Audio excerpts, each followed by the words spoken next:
Selam dostlar, ben bugün bunların Türkiye'de Troya beygirinin yanında. Sanayım var, herkes seyrettiniz bu kinoyu. Grekler hem başka halklar çok sıra istediler alma Troya'yı.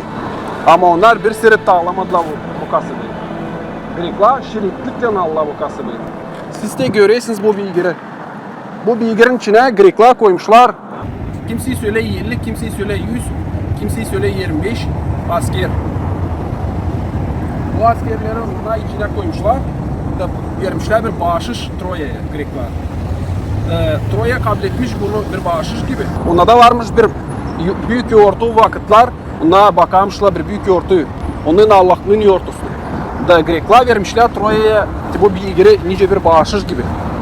Ama açan ona bu bağışışı kabul etmişler kasaba içine. Ona birkaç gün konuşmuşlar, birkaç gün oynamışlar bu Troya beygirinin yanında dolanmışlar da bir gece ona yatırlar uyuma.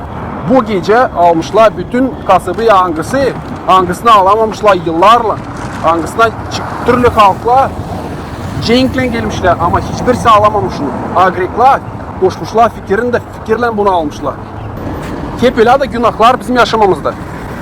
Bu Troya gibi biz onları soktuğuna bizim yaşamamıza o günahlar bizim yaşamamızı bozarlar. Bu işin dostlar lazım olmak kuşku da kol vermeme kendi yaşamamıza, kendi kalbimize, kendi yüreğimize türlü günahları, bu günahlar bu Troya gibi dağılacak bizim yaşamamız.